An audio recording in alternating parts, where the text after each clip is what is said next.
Olá, sejam bem-vindos ao LEMcast, o videocast da Liga de Ensino de Morfologia nas escolas. O nosso objetivo será levar conhecimentos voltados para a anatomia e histologia humana para toda a sociedade. Para isso, integrantes da LEM estarão dividindo essa bancada com convidados para lá de especiais. Eu sou João Victor Pires e hoje estou acompanhado do Pedro Levi Gomes. Esse é o LEMcast de hoje e iremos discutir a anatomia do trauma. Roda a vinheta.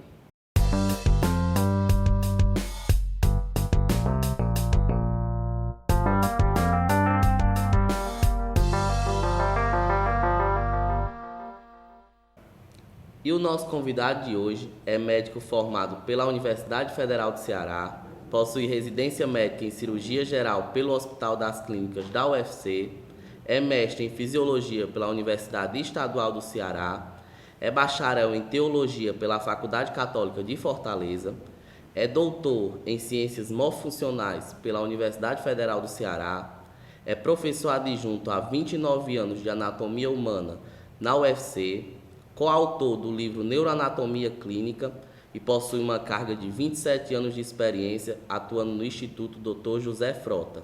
Estou falando dele mesmo, professor Dr. Erivan Façanha. Seja bem-vindo ao LEMcast. Bem-vindo, professor. Muito obrigado e é um prazer, uma satisfação estar aqui. Agradeço o honroso convite e estou aqui à disposição para a gente discutir e se aprofundar no assunto do trauma e da anatomia, né?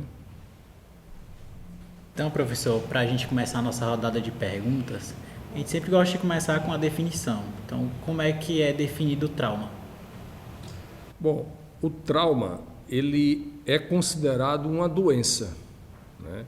Assim, aparentemente, quando a gente fala no trauma, a gente pensa que é algo, um fenômeno sociológico que acontece. Entretanto, na luz da medicina, ela é considerada uma doença, onde você tem forças externas, físicas ou químicas, que atingem o nosso corpo, nossos tecidos, nossos órgãos e causam lesões. Essas lesões podem ser permanentes ou passageiras, podem deixar sequelas ou não. E essas lesões também podem ser isoladas e pode ser multissistêmica, podendo, inclusive, o indivíduo chegar à morte. Entretanto, é importante dizer que o trauma, ele não é uma fatalidade. O trauma, a gente sabe quais são as causas do trauma. Então, sabendo as causas do trauma, a gente pode prevenir. A gente poderia apontar como as causas do trauma a urbanização desordenada, a violência urbana, o trânsito, né? O trânsito, enfim, as relações conflituosas entre as pessoas, nas grandes cidades principalmente.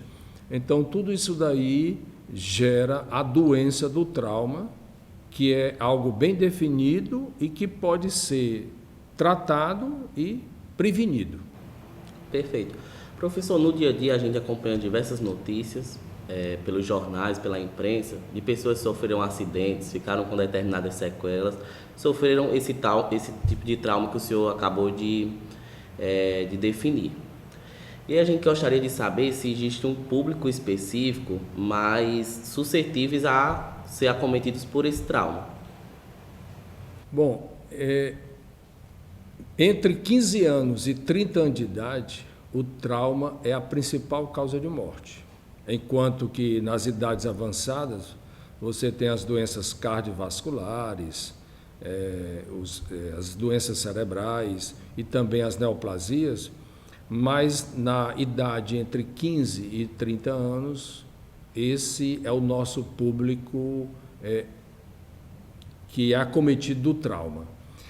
Por um lado, tem a tristeza de serem pacientes muito jovens, que chegam ao hospital com determinadas lesões. Entretanto, para o lado da medicina, o paciente sendo jovem, ele tem eu diria assim, uma pequena vantagem. ele tem uma grande reserva energética, né? Então, essa reserva ela vai ser muito útil para a própria recuperação do paciente, para que ele saia daquela situação de estresse. Agora, o trauma tem esse público-alvo, porém pode atingir outras pessoas de idade mais avançadas ou de crianças. Em uma estatística de 2010, aconteceram em 182 países 1.200.000 mortes decorrentes de acidente de trânsito, que é a causa principal do trauma. E aqui no Brasil, anualmente, mostra-se que aqui no Brasil existem cerca de 1 milhão de acidentes de trânsito, levando a 40.000 mortes e deixando aproximadamente 370.000 pessoas com sequela. Então, vejam que o trauma é uma doença onde você não tem um só agente causador do trauma, mas você tem vários fatores que concorrem para que aquela lesão aconteça. Os acidentes de trânsito estão em primeiro lugar, mas você também tem as quedas, por exemplo, no idoso, você tem os acidentes mais simples que podem acontecer no dia a dia. Existe diferença de número em relação a mulheres e homens? Mais homens ou mais mulheres? Existe. E os homens, eles são mais acometidos, mesmo pegando essa idade dos 15 aos 30 anos. Pela própria atividade que o homem exerce, às vezes entrando em determinados conflitos, em discussões, né?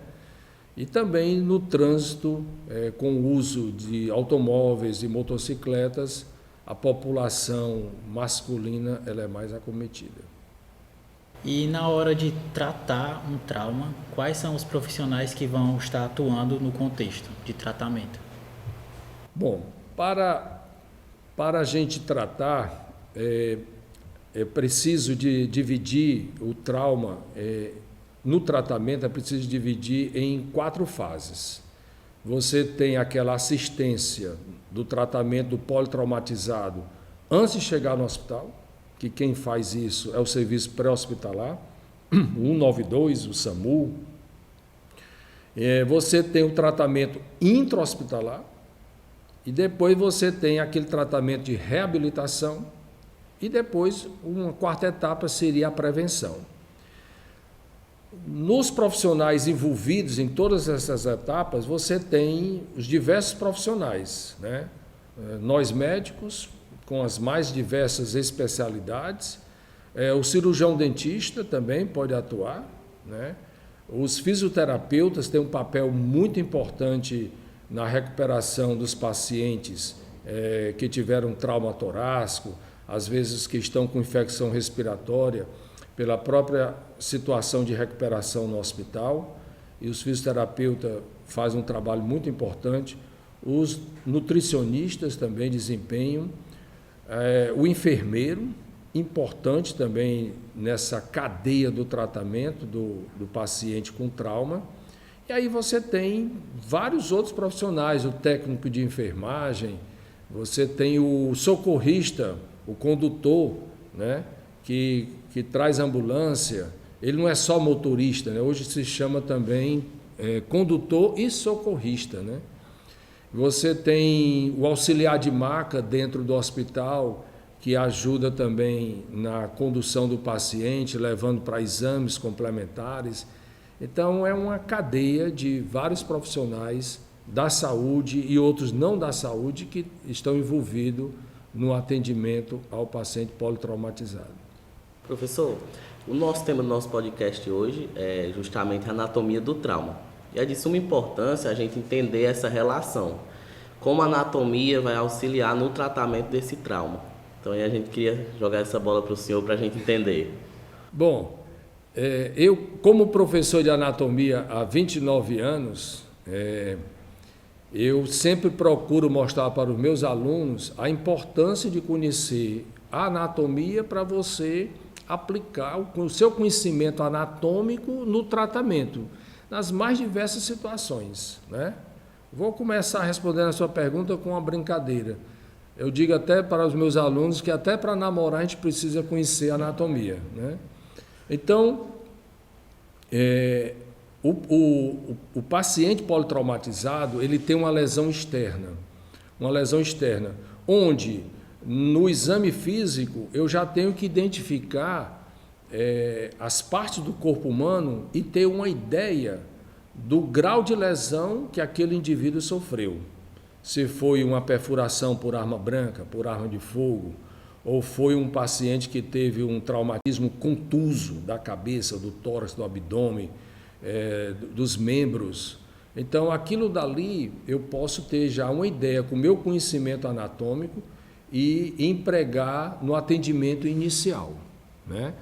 Lembrando que o atendimento ao paciente politraumatizado, no que se refere ao pré-hospitalar, eu não estou obrigado a me preocupar em dar diagnóstico. No pré-hospitalar, antes do paciente chegar ao hospital, o mais importante é você levar o paciente com segurança e com qualidade, né? Sem tanto sofrimento.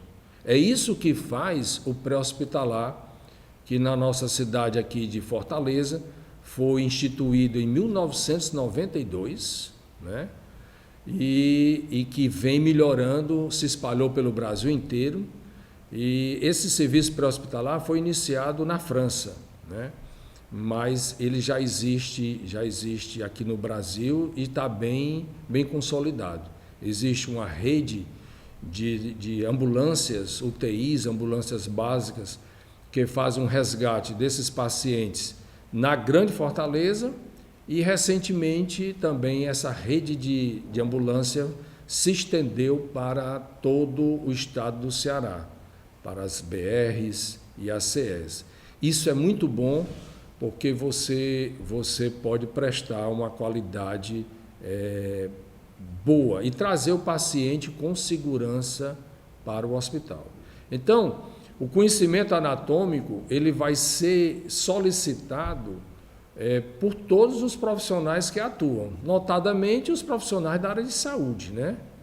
Então, indiscutivelmente, um médico que é cirurgião, que vai abrir um tórax, abrir uma cabeça, abrir um abdômen, né?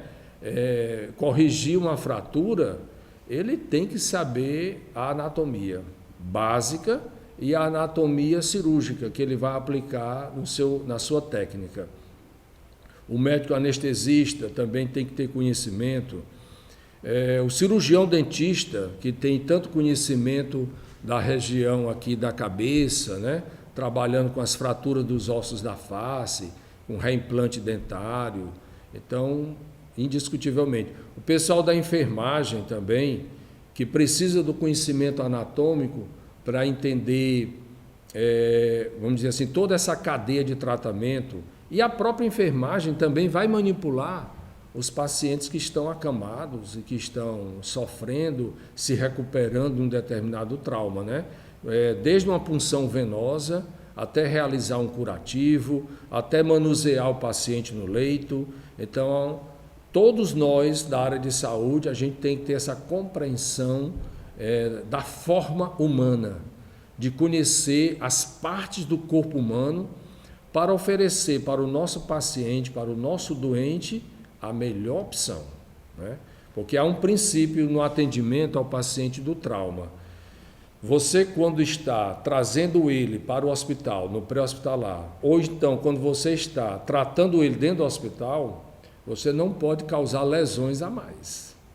Então, esse cuidado passa pelo conhecimento anatômico, né? Então, eu vou mobilizar o paciente no leito. Bom, ele tem que tipo de fratura?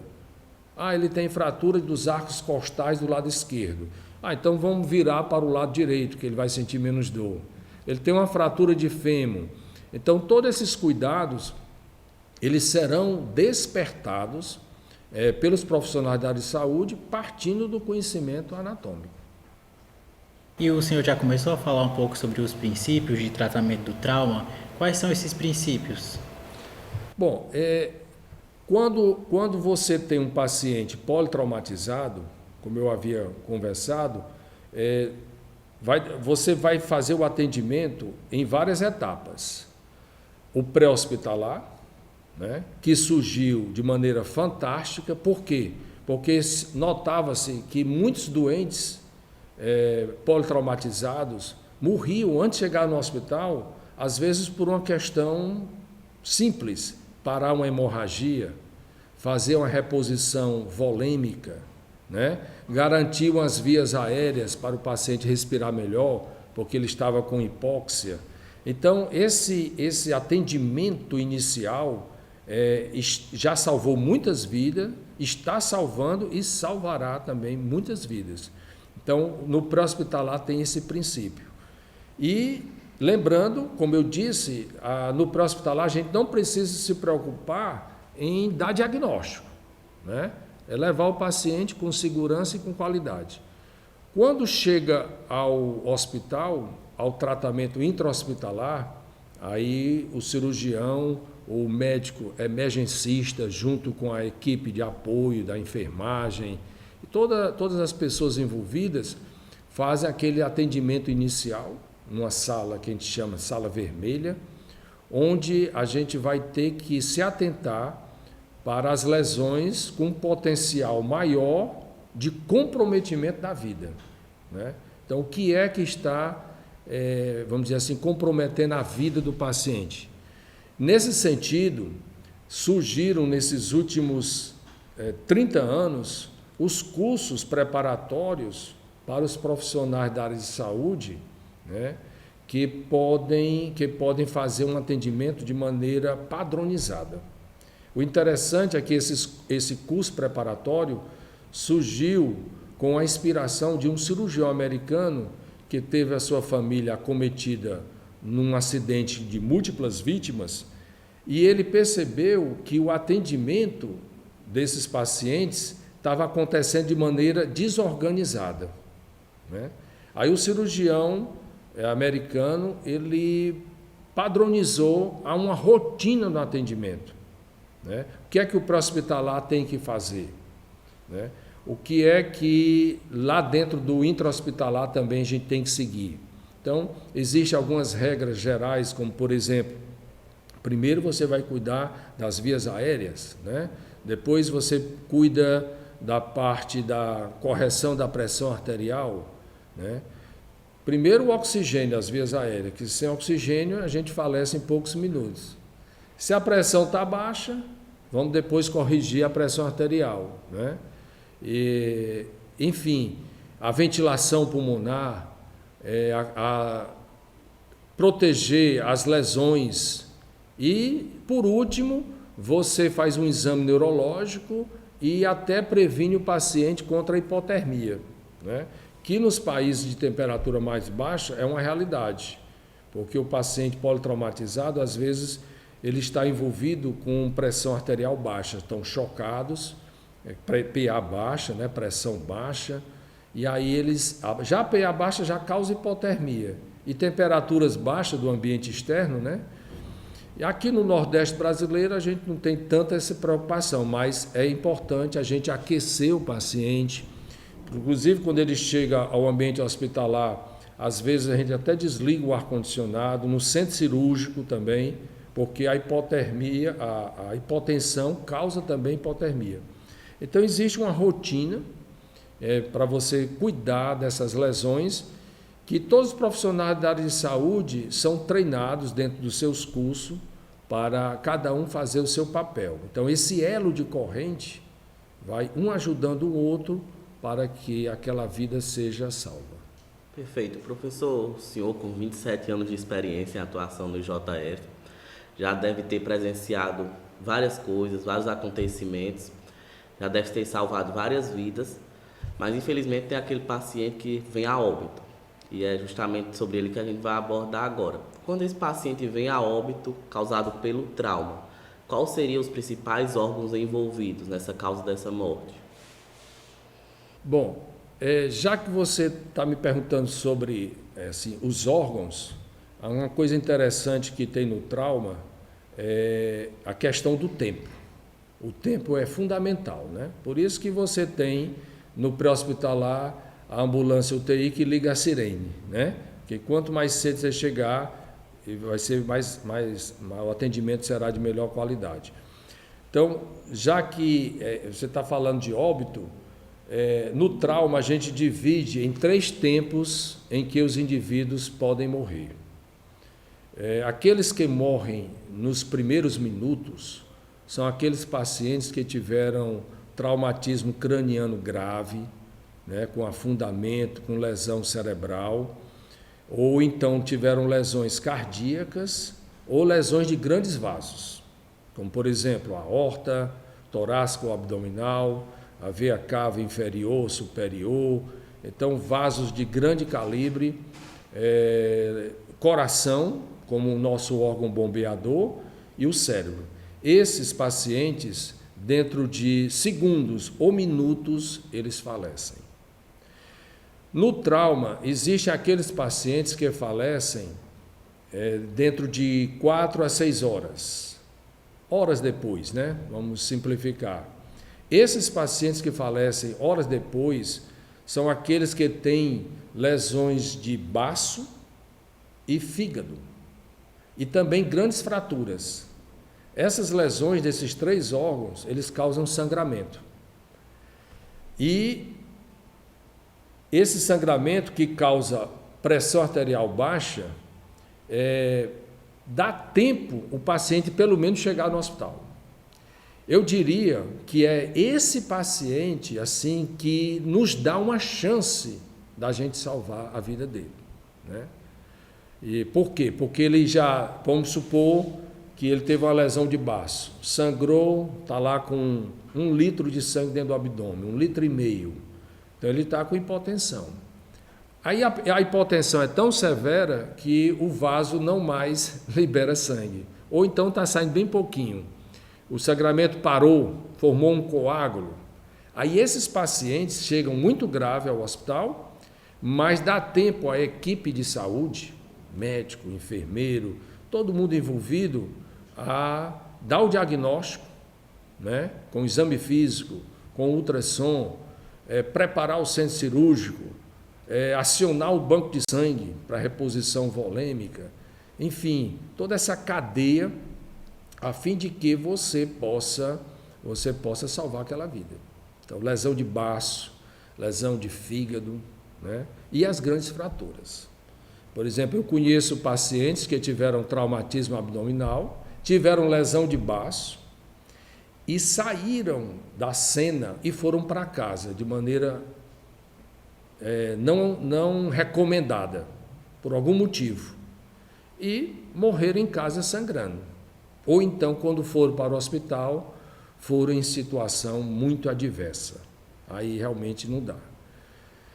Bom, e a terceiro momento de morte no trauma são aqueles pacientes que falecem dias depois. 7 dias, 10 dias, 15 dias, 20 dias. E a causa principal é a infecção. O interessante é que as lesões causadas pelo trauma nos nossos tecidos e nos órgãos afetados, as lesões foram corrigidas. Mas devido à situação de estresse, devido à manipulação do paciente no ambiente hospitalar, aquilo dali, infelizmente, às vezes causa infecções oportunistas, nosocomial, ou seja, infecção intra-hospitalar. Então, às vezes o paciente pega uma infecção respiratória, que é muito comum, que às vezes eles passam muito tempo entubados, pega infecções de pele e outras infecções, e esses pacientes falecem da infecção generalizada, sepse, com falência de múltiplos órgãos. Bom, então esses são os 3 tempos no trauma com os órgãos acometidos. Os primeiros minutos, coração, cérebro, grandes vasos. No segundo tempo, que são horas, os pacientes falecem de lesão de baço, fígado e grandes fraturas. E no terceiro tempo, que são lesões que falecem, os pacientes falecem por infecção, Acontece dias depois. Agora, isso aí é a regra geral, né? Mas, por exemplo, no nosso hospital aqui de trauma, aqui na cidade de Fortaleza, eu tive, vamos dizer assim, a satisfação de participar de muitos momentos em que a gente salvava a vida com lesão cardíaca. Lesão cardíaca, 90% morre antes de chegar no hospital, mas 10% chegam vivos ao hospital, principalmente quando a lesão é de coração direito, ventrículo direito ou átrio direito. E esses que têm lesão do ventrículo direito, átrio direito, que chegam vivos ao hospital, a metade morre sendo atendida. Então ainda sobra um percentual para ser salvo. E eu tive o privilégio de ver várias vidas serem salvas pela competência dos colegas, pela estruturação do nosso hospital, que logo os materiais eram postos em sala de cirurgia, e aí o paciente conseguia sobreviver, né? Então, essa é a regra geral, mas existem as exceções. E o senhor tem 27 anos de JF, um hospital bem famoso aqui em Fortaleza, e se tivesse que fazer um levantamento geral dos principais traumas, quais seriam? Bom, as causas principais, como eu disse no início da nossa conversa, são os acidentes de trânsito, né? Então, quando a gente pega os acidentes de trânsito, você tem várias pessoas envolvidas, vítimas, o próprio motorista, o carona, o motociclista ou até o pedestre, né? Então vai depender da cena do acidente. Se você pegar como acidente de trânsito, você vai ter normalmente o paciente politraumatizado, que ele pode ter um TCE, ele pode ter um trauma torácico, pode ter um trauma abdominal ou pode ter fratura de ossos do esqueleto apendicular, né, dos membros, né? Então ele pode ter, que a lesão, às vezes ela não é isolada no trauma, a lesão às vezes é multissistêmica. E o médico, o examinador, aquele que está prestando um socorro, tem que estar atento, que às vezes o paciente não tem só uma lesão, ele pode ter 2, 3 lesões. E todas as lesões deverão ser tratadas. Então, por exemplo, quando você pega os motociclistas, é muito comum os motociclistas que estão usando capacete e tudo mais, eles, quando caem, fraturar os ossos da perna, tíbia, fíbula, às vezes fratura de fêmur, né? Então, a própria queda favorece a isso. Se a vítima estava em alta velocidade, aí você vai ter outros traumas associados. Então, tudo vai depender do mecanismo de trauma. Tudo vai depender do mecanismo de trauma, que é uma informação que o examinador ele pega antes de chegar no hospital e até que chegou no hospital. Bom, como foi que aconteceu o acidente? Foi moto com carro pedestre, moto pedestre? Qual a velocidade aproximada? Para a gente ter uma ideia da energia cinética que foi dissipada. Isso é importante, né? Isso é importante. A pessoa caiu aqui do 2º andar. Não, caiu do 4º andar. É diferente. Outra coisa que é também interessante no mecanismo de trauma é você saber qual foi a primeira parte da parte do seu corpo que sofreu um impacto maior. Uma vez eu estava num plantão e tinha um motociclista acidentado que ele fraturou os 2 tornozelos. Eu achei muito estranho. Aí eu fui conversar depois com ele, quando o plantão ficou mais calmo. Eu disse, rapaz, eu nunca vi assim fratura só dos 2 tornozelos num motociclista. O resto tudo normal. Coxa, abdômen, tórax, cabeça. Eu disse, como foi teu acidente? Bom, ele vinha numa avenida e uma pessoa entrou, né, tomando a preferencial que era dele, e a moto bateu na lateral do carro e ele saltou por cima do carro, caindo em pé e batendo os 2 pés no chão. Aí fraturou o tornozelo. Eu disse, espera aí, rapaz, tu tá mentindo para mim. Isso aí eu nunca vi aqui, não. Aí ele disse o seguinte, não, doutor, é porque eu faço motocross. Aí eu estou acostumado a, quando eu venho aqui na moto, subir na moto, quando eu previ o acidente, eu subi na moto, a moto bateu no carro e ele saltou por cima do carro. Então, livrou a cabeça, tórax, o abdômen. Aí ele caiu em pé, adiante do carro. Aí os 2 tornozelos dele ficaram fraturados, ali os maléolos, tibiais e fibulares, entendeu?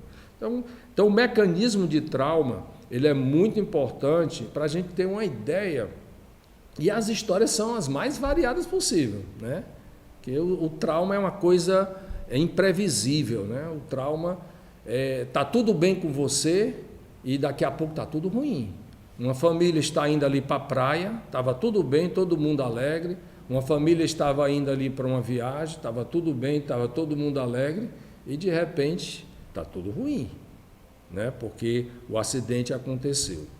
Então, vai depender muito do mecanismo de trauma, que é uma informação que às vezes o paciente passa para você, quando é possível, que às vezes ele está desacordado, ou então alguém que presenciou a cena, né? E aí você traz essa informação para ter a ideia de como aconteceu aquele acidente. Por exemplo, também é muito importante, por exemplo, batida na lateral de um carro, causa lesões diferentes, por exemplo, no quadril, do que a colisão frontal. Outra informação, alguém bateu atrás de um carro, aí o paciente a vítima não estava com o encosto da cabeça elevado. E aí ele teve lesão cervical por hiperextensão, né? Então, todas essas informações a gente vai colhendo e que vão nos ajudar a fazer o raciocínio clínico para propor o melhor tratamento para o paciente e para levar ele até a cura. Professor, em relação a trauma de crânio, já ouvi diversas pessoas usando como sinônimo esse trauma no crânio e também trauma da face. E aí, com isso, eu pergunto ao senhor, existe diferença? E se sim, quais seriam? Bom, eu acredito que você está falando do trauma craniano e do trauma de face, e que, anatomicamente, aqui nós temos uma coisa interessante. Crânio e face constituem a cabeça, né? A gente tem aqui uma figurinha aqui de um esqueleto e está ilustrando isso. Então, o leigo normalmente diz assim, ele caiu e bateu a cabeça. Bom, a cabeça é o todo, né? Aí a anatomia nos ajuda, porque existe, quando alguém bate a cabeça, a gente tem que ser bem específico. Ele teve um traumatismo no crânio ou na face? Né? Que é isso que você está perguntando. Se foi no crânio, aí eu tenho que entender o que é o crânio. O crânio é a parte mais elevada dos ossos da cabeça que constitui uma cavidade. Ok, formado pelos ossos laminares.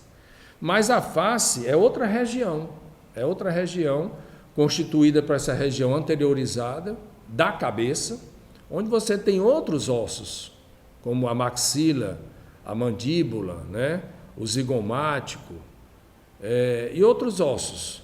Então, isso é interessante porque a anatomia vai nos ajudar a gente se comunicar de maneira correta.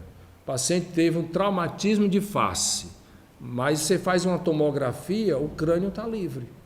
Não tem nada dentro do crânio, o cérebro está intacto.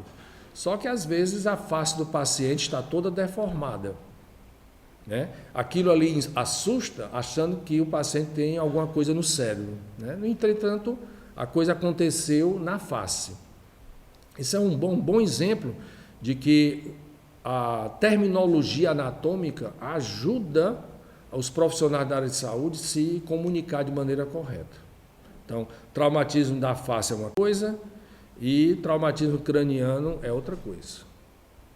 E fora a cabeça, né, que é o crânio e a face, quais outras regiões do corpo humano podem ser atingidas pelo traumatismo?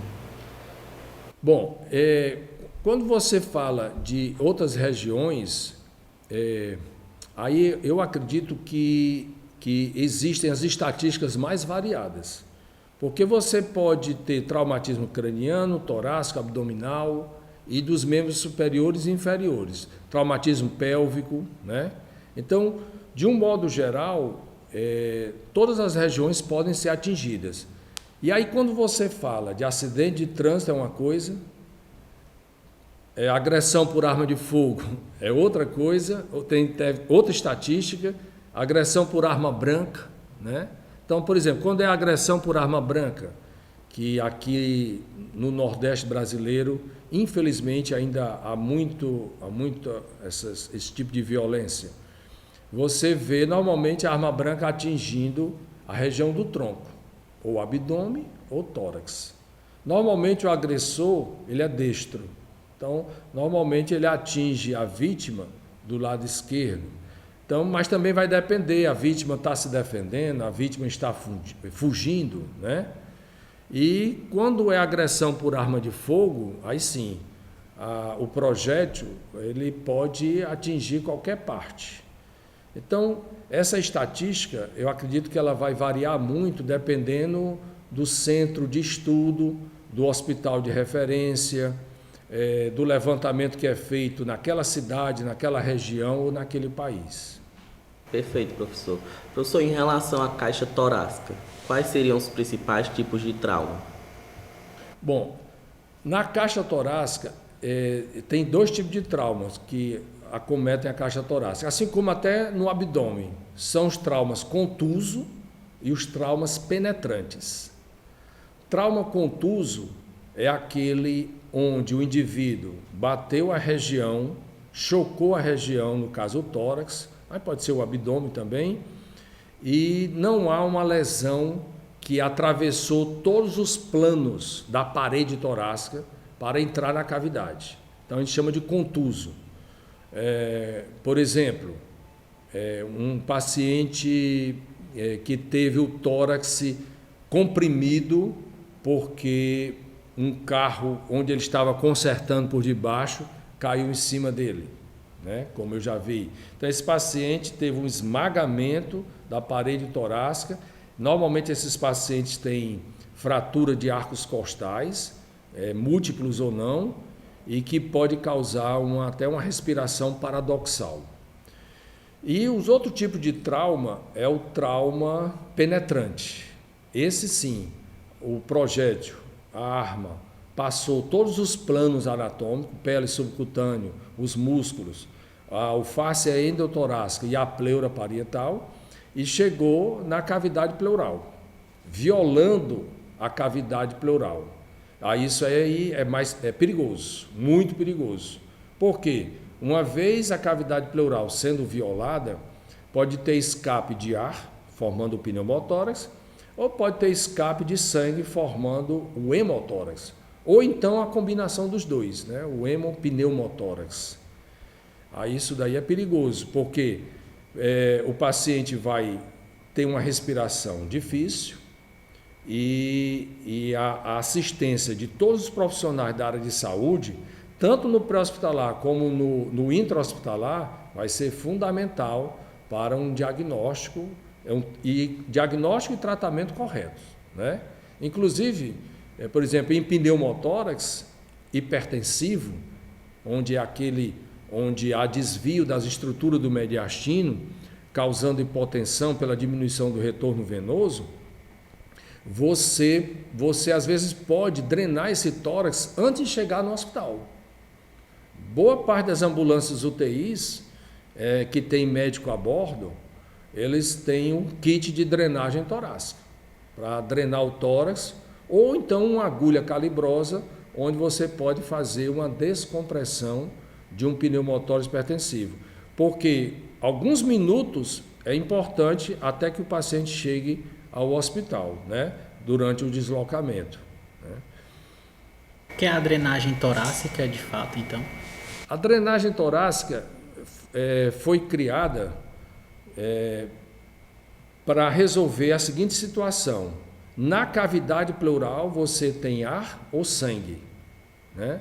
Pode ter outras coisas, como pus, pode ter linfa, como no quilotórax, mas vamos falar de ar e sangue. Então, esse ar e esse sangue que está entre os dois folhetos pleurais, pleura parietal e pleura visceral, ele tem que ser removido, né? Então, você pode abrir o tórax completamente, vamos fazer a toracotomia aberta, se o sangramento for vultuoso, que aí você tem que resolver e parar o sangramento. Mas você também pode, como é na maioria dos casos, em cerca de 80% dos casos, se resolve com a drenagem torácica. A drenagem torácica você coloca um dreno passando por um espaço intercostal, normalmente quarto, quinto espaço intercostal. A abordagem da caixa torácica, passando o dreno, tem que ser pela borda superior da costela, né? E para não lesar o vão intercostal, que passa pela borda inferior, e você coloca o dreno de tórax dentro da cavidade torácica. Se for sangue, hemotórax, você procura colocar o dreno posterior aos pulmões. Se for ar, você procura colocar o dreno anterior aos pulmões. Aí esse dreno vai possibilitar a saída de ar, de sangue, que através de um sistema fechado, de um recipiente em selo d'água, que necessariamente tem que ficar abaixo do tórax do paciente, nunca acima e nem do mesmo nível. Então, esse ar vai saindo e esse sangue vai saindo até aquela lesão que foi provocada pelo trauma seja cicatrizada. Então, vai parar o sangramento e vai parar o escape de ar. Aí o paciente fica ali 5 dias, 7 dias, 10 dias, 15 dias, 20 dias com o dreno, até parar essas secreções, o pulmão volta à sua expansibilidade normal e aí se resolve. Muitos traumas torácicos são resolvidos com a drenagem torácica. Muitos. Professor, em relação a membros inferiores, quais seriam os traumas mais comuns? Bom, na minha realidade, como plantonista de um hospital de referência aqui na cidade de Fortaleza, eu vi demais, foi fratura dos ossos da perna, tíbia e fíbula, né? Seguido de fratura de fêmur, em acidentes de trânsito, que é a principal causa, e em motociclistas, né? A gente vê demais, mas pode também eventualmente acontecer fraturas também no membro superior, né? Em quedas às vezes não necessariamente em acidente de trânsito, mas às vezes quedas na própria altura, né? Então, como o nosso hospital é um hospital de referência para todo o estado do Ceará, a gente também recebe muitas crianças que vêm do interior do Ceará, da zona urbana, da zona rural, aqueles garotinhos de 8, 10, 12 anos, né, que às vezes não dimensionam o perigo, sobem demais, né, tentam fazer determinadas travessias e aí tem o infortúnio de cair e fraturar também os ossos do membro superior. A gente vê muito em criança. Mas, de um modo geral, eu diria que são os acidentados de moto, principalmente homem, e os ossos da perna. O senhor falou no começo do nosso podcast que uma das fases do tratamento, quando necessário, do trauma é a reabilitação. Como é que acontece a reabilitação assim de forma geral? Bom, a minha atuação como médico lá no JF normalmente se dava na parte assistencial, na parte intra-hospitalar, né? E eu tenho desconhecimento a respeito dessa reabilitação. Como é que o serviço público, que os familiares faziam essa parte da reabilitação? Mas a gente pode assim imaginar, né? Por quê? Porque o paciente politraumatizado, além do trauma psicológico, ele às vezes fica com sequelas motoras e às vezes precisam também fazer tratamentos de fisioterapia, né? Tratamentos demorados, às vezes de meses, né? E aquele paciente que está se reabilitando, ele precisa também do apoio da família. Então a gente Lá mesmo no intra-hospitalar, a gente não tem conhecimento de como se dá essa reabilitação, mas a gente imagina que o paciente passa por semanas, meses se reabilitando, tanto do ponto de vista físico, como também psicológico, porque o trauma traz consequências psicológicas terríveis, né? E aí, depois de meses, ele poderá voltar ao seu trabalho e a uma vida normal, né? Professor, já está cansativo repetir que o senhor tem 27 anos de JF, é porque realmente a gente tem que frisar isso. O senhor deve ter passado por diversas situações, diversos atendimentos, diversos pacientes passaram pela mão do senhor. E a gente gostaria de saber, se fosse para elencar um acontecimento, um paciente que o senhor pegou que mais impactou sua carreira, teria um? Olha, porque foram tantos, né? Realmente, mas eu me lembro aqui de uma criança que foi operada porque teve o olho furado. E aí, lá no pós-operatório, depois com calma, eu fui conversar com a mãe da criança e, curiosamente, a criança perdeu o olho porque estava brincando no quintal de casa e veio um galo e furou o olho dele. Então, assim, aquilo dali me chamou muita atenção, né? Assim, como é que uma criança, num momento de brincadeira, no quintal de casa, né, e vem uma ave e faz um troço desse, né? Viu o olho ali brilhando, pensou que era outra coisa, e a criancinha perdeu o olho porque perfurou a esclera, teve perda do corpo vítreo, e aí a criancinha perdeu o olho. Me chamou a atenção porque realmente a gente sofre junto com o paciente politraumatizado, né? Porque eles são resgatados, né? Eles, de repente, é aquele que estava em casa e de repente está numa cama hospitalar. Não deu tempo nem fazer o pré-operatório, né? Como uma cirurgia letiva, né? Um outro caso aqui que eu estou me lembrando, esse paciente eu participei da cirurgia dele. Ele tinha um trauma abdominal fechado, contuso, e tinha uma lesão de baço. Então, a equipe de cirurgia geral estava operando o abdômen, só que ele tinha um TCE. Tinha um neurocirurgião abrindo a cabeça e ele tinha uma fratura dos ossos da perna. Aí tinha uma equipe da Traumato operando ele, né? Então, toda a mesa cirúrgica ocupada, né? Isso me chamou a atenção porque me lembrou o propósito que é os hospitais que tem a função de acolher esses pacientes politraumatizados. Então, você tem ali um hospital que tem um cirurgião geral, um cirurgião de trauma, você tem um traumatologista e você tem um neurocirurgião, né? Sem falar em outras especialidades que existem lá, cirurgião torácico, vascular, cirurgião plástico, né? Mas você tinha ali 3 especialidades médicas tratando ao mesmo tempo, né? Então, assim, mostra qual é o propósito do nosso hospital, que é referência aqui na região e no norte e nordeste, no atendimento ao politraumatizado.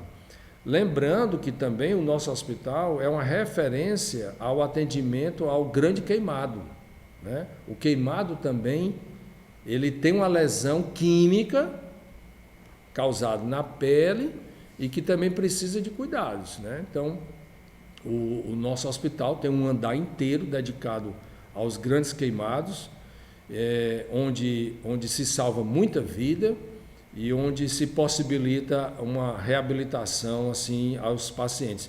A gente tem notícia de pacientes que vêm do norte do país, que vêm aqui para o Ceará para fazer tratamento de grandes queimados, né?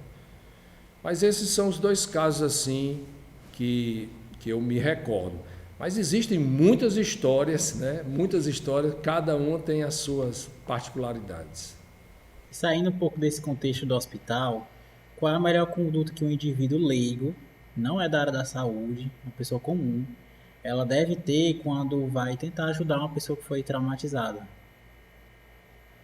Bom, quando você se depara com uma vítima de um trauma qualquer, vamos imaginar um acidente de trânsito, né? Já que é a causa principal. Mas pode ser um familiar nosso caído no chão, em casa, que escorregou, né? Escorregou no xixi do cachorro de madrugada que a luz estava apagada. Acontece isso, bateu a cabeça. Mas, seja lá qual for a situação, inicialmente, a primeira coisa que você tem que fazer, vamos imaginar que seja um acidente de trânsito. Não queira dar uma de herói sem ter a segurança da cena. É uma coisa que a gente chama muita atenção no atendimento pré-hospitalar. Ou seja, tenha cuidado, porque o que é que está acontecendo ali? Um acidente de trânsito, vou socorrer. Mas se você está numa grande avenida, uma grande estrada, você tem que ter cuidado, porque tem carro ali passando e as coisas podem acontecer. Também eu tenho conhecimento, também já vi vídeos de pessoas que caem de choque elétrico, que estão trepados lá em poste, né?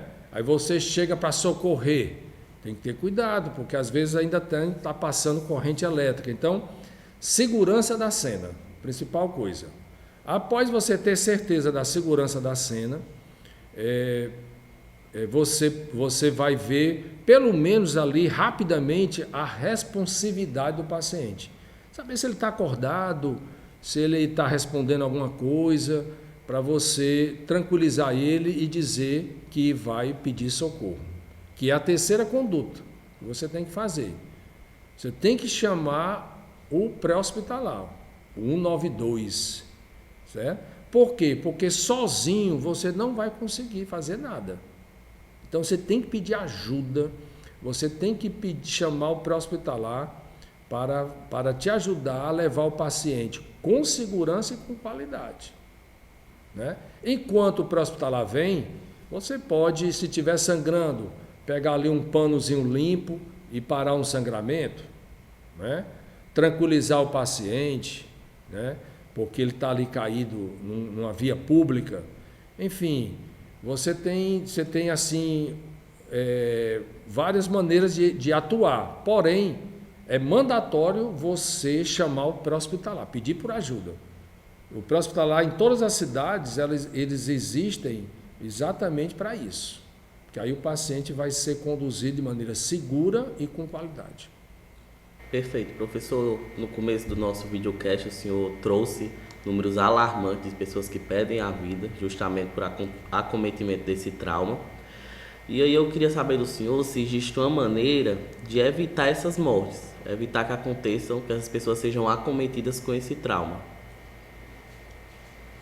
Olha, como diz o ditado, o melhor remédio, né, é a prevenção, né? Então, o trauma sendo uma doença, o segredo é a prevenção. A prevenção. Aí você pega ali, por exemplo, vamos pegar os acidentes de trânsito. Quais são as causas principais que causam os acidentes de trânsito? Às vezes, excesso de velocidade, né? O uso do celular, que os motoristas insistem em usar. O que mais? O uso do álcool, onde a pessoa perde ali os seus reflexos normais, né? A desobediência às sinalizações. Isso eu estou falando do ponto de vista do motorista. O pedestre. Também o pedestre tem que fazer a parte dele, né? Nós temos na família uma pessoa amiga, um português, que passou um tempo conosco aqui na cidade de Fortaleza. Ele ficou admirado com o costume do cearense de estar atravessando uma rua e manuseando um celular. Lá em Portugal dá multa. Acredito também que em outros países.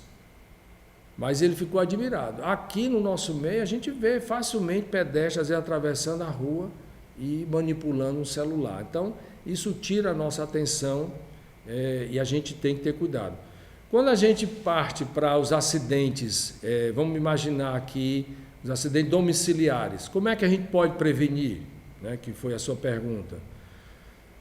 Assim, os idosos que já têm uma mobilidade reduzida, ter cuidado, tirar os tapetes de casa, né, colocar corrimão, colocar apoios, ter cuidado no banheiro, colocar tapetes antiderrapantes, né?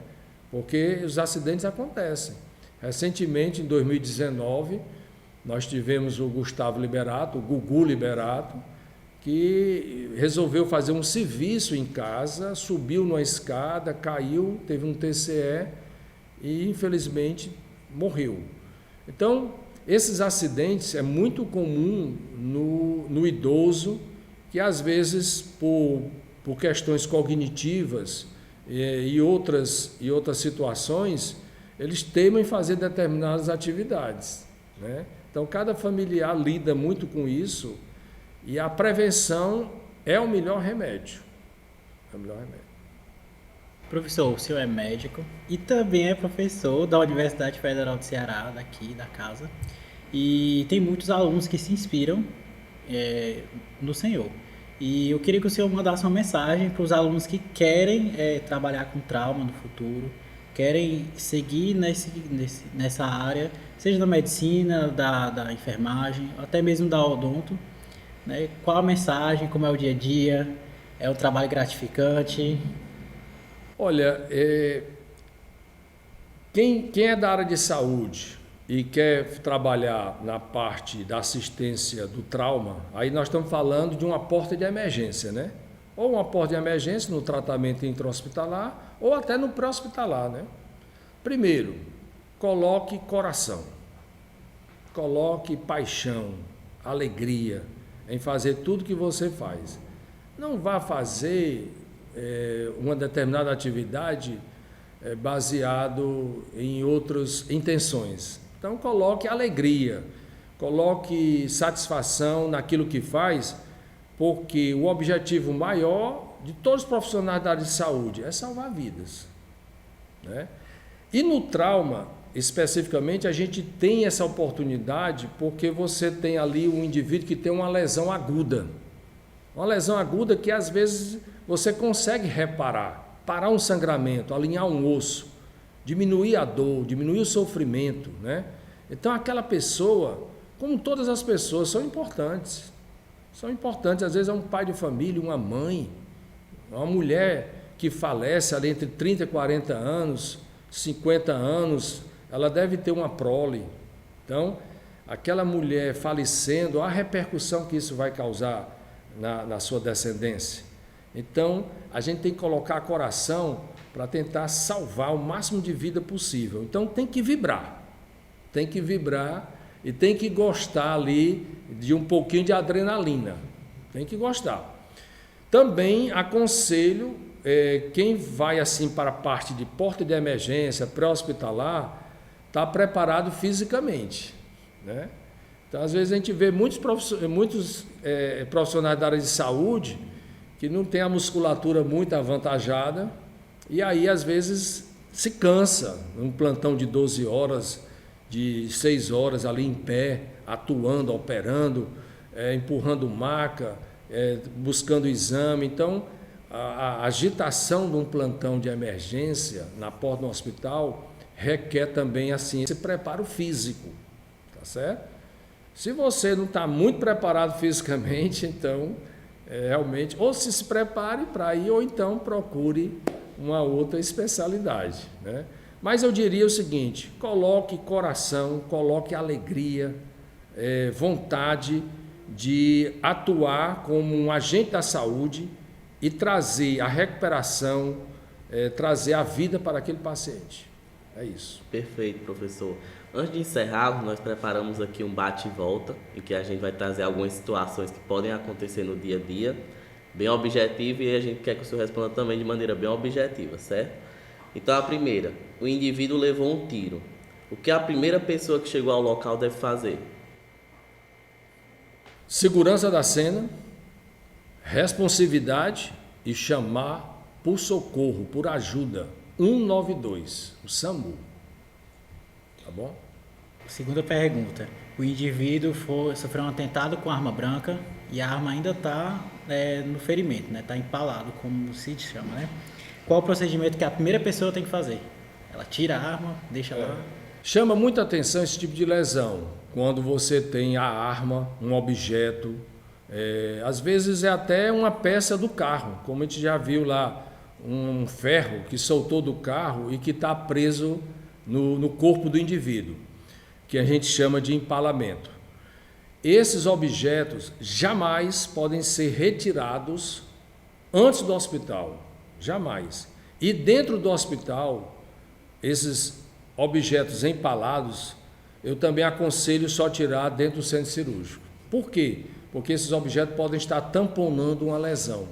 Então, às vezes, você tira ali na pequena cirurgia, na porta da emergência, o sangue aparece e você se desespera, coloca o dedo na ferida e sobe às pressas para o centro cirúrgico. Então, é melhor tirar no centro cirúrgico, tirar com segurança, para não causar maior dano ao paciente. Perfeito, professor. Uma pessoa sofreu um acidente e está sangrando. Fui a primeira pessoa ao chegar ao local. O que devo fazer? Segurança da cena, né? Estou sendo repetitivo porque é importante. Ver a responsividade, pedir ajuda. Ok, 192. Como está sangrando, enquanto chega o pré-hospitalar, daqui a 10, 15, 20 minutos ou mais, você pode, com um pano limpo, tá certo? Cobrir o ferimento para tentar parar o sangramento. Um panozinho limpo. Aí você pode parar ali o sangramento e, enquanto chega o socorro, tranquilizar a vítima. O paciente caiu e o osso está exposto. O que é que eu tenho que fazer até chegar no hospital? Segurança da cena. Foi atropelado, fratura exposta, está ali um pedaço de osso aparecendo. Segurança da cena, às vezes você está em via pública, tenha cuidado. Ver se não tem corrente elétrica e tudo mais, levou um choque e caiu, né? Tem que ter cuidado, segurança da cena. Você vê a responsividade também do paciente, conversa um pouquinho para entender, e aí você pede ajuda. Jamais esse tipo de fratura você vai tentar, sem ter conhecimento da técnica, de alinhar o osso. O senhor falou da criança que sofreu um trauma no olho por causa de um galo, né? Mas um trauma no olho no geral, qual é o procedimento que eu tenho que fazer? Estou perguntando porque a minha irmã já teve um trauma no olho, mas não foi muito grave, mas teve sangramento e eu acho que, à época, foi feito, né, curativo até chegar no hospital. Não sei se foi o procedimento correto. Bom, vai depender do tipo de trauma, né? Mas, por exemplo, caiu corpo estranho, aqui no saco conjuntival. Você pode, inicialmente, até ir para um especialista, uma emergência oftalmológica, você pode lavar com soro fisiológico, tá certo? E caiu ali algum líquido, tal, você pode lavar, né? Mas, normalmente, você vai ter que ir para uma emergência oftalmológica, porque o especialista vai poder examinar com maior precisão, né? No caso daquela criança, é porque o JF ele tem um oftalmologista de plantão. Então, como foi trauma, então eles atendem, né? Que é o propósito do JF. E no caso específico dessa criança, a esclera tinha sido perfurada. Então, ele perdeu o corpo vítreo, todo aquele material gelatinoso, retina se descola e a criancinha, infelizmente, perdeu o olho. Doutor Erivan Façanha, gostaria de agradecer a sua participação, a sua disponibilidade de vir até aqui ao LEMICast, dizer que nosso estúdio sempre estará à sua disposição para quando o senhor quiser aparecer. Eu agradeço também, porque foi uma conversa muito rica, foram muitas informações. Eu fiquei, quando o senhor começou definindo o trauma como uma doença, isso para mim já foi uma surpresa, já trouxe conhecimento até para a gente, e acredito que o pessoal de casa também aprendeu muito com a nossa conversa de hoje. Bom, eu agradeço o convite e me coloco à disposição para outras ocasiões.